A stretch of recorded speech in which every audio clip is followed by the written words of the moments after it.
What's up, everybody? Just wanted to do a quick recap video on the one that I posted last week. Told everybody that there was something I just had to say, and I had to say something about the whole, Logan Lattuso following the polygraph. And in that video, the video got a lot of views, and I got a lot of response from it.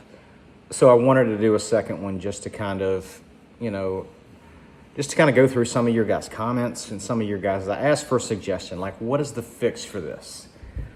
And a lot of really good comments came through. And of course, there's always this handful of just stupid ass comments. And look, we can all disagree. If you disagree with me, that's okay. We can still be friends, but don't be ugly and disrespectful.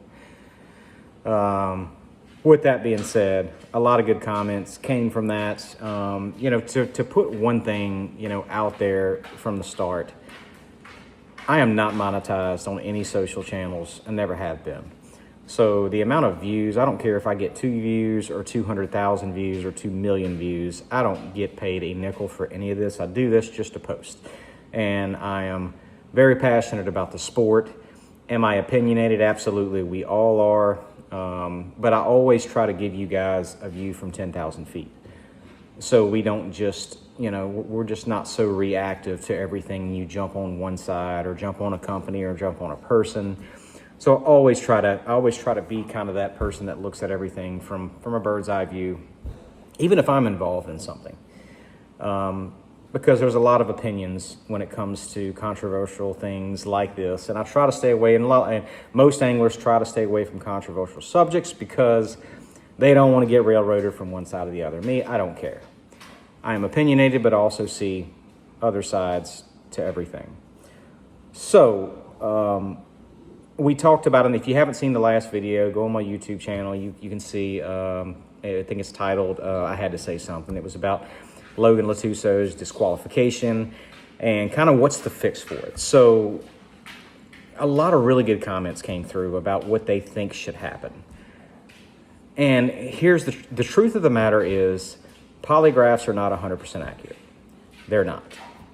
You would think, okay, in a perfect world, you could have 102 polygraphs per tournament, which is logistically impossible. Even if Bassmaster or MLF or any tournament circuit could find the means to polygraph 100 people or however many people are competing in that event per tournament, polygraphs are not 100% accurate.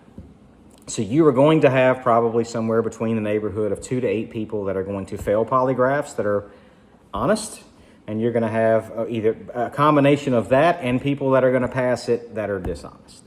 You are never going to find a way to police that and get it accurate. That's just not going to happen.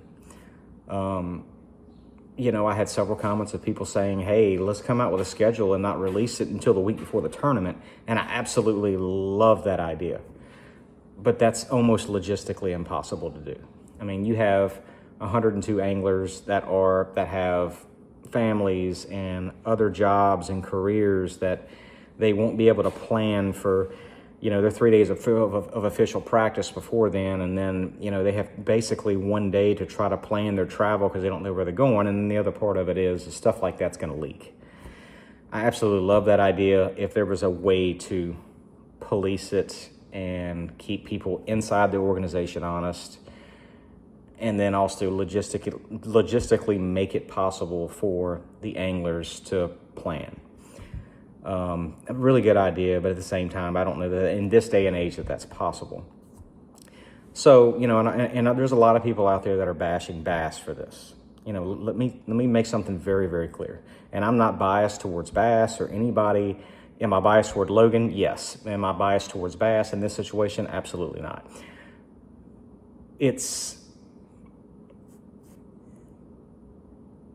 There is no way to police this. There were a handful of anglers before I retired that really wanted to remove the no information rule.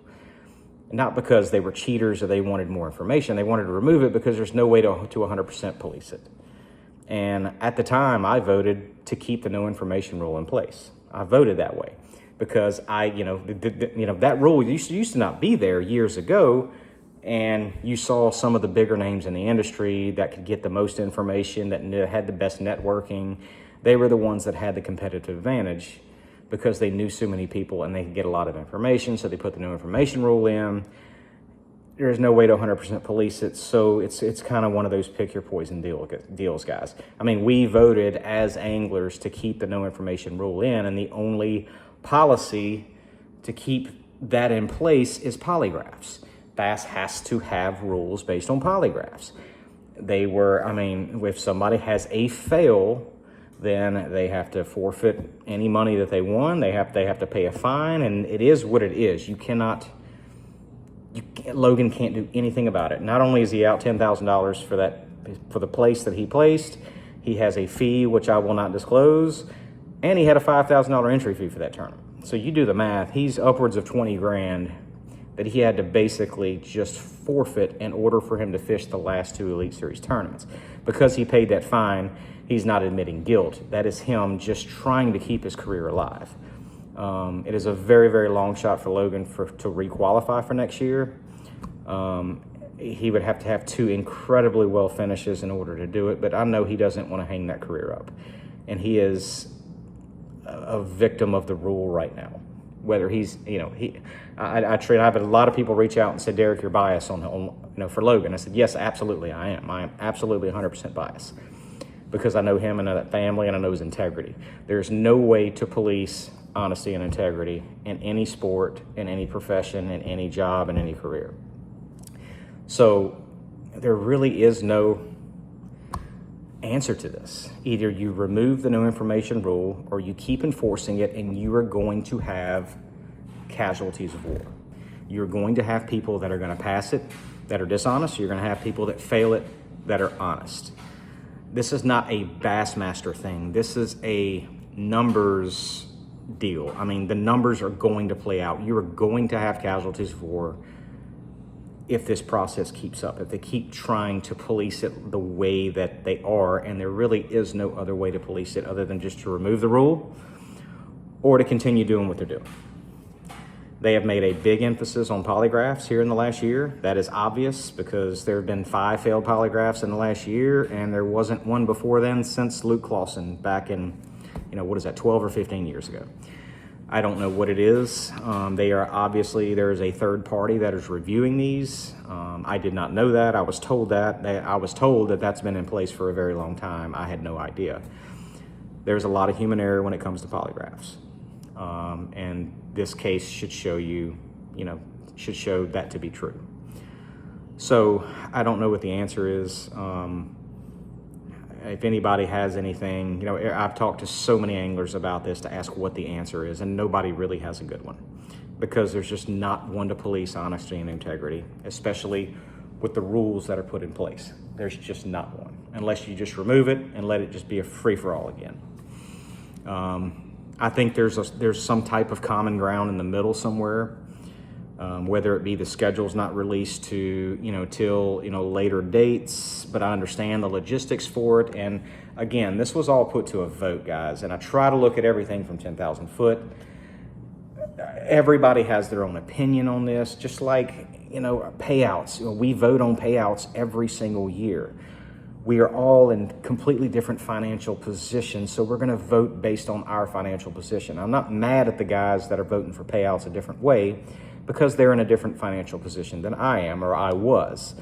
So we're all going to have different opinions, and that's okay. I don't hate the guys for it. So, I don't like the meanness that's coming out towards Bassmaster on this because it's not their fault. It's what they're dealt with, and they have to make a decision based on the rules they put in place. Could the rules be a little bit different about how they penalize people?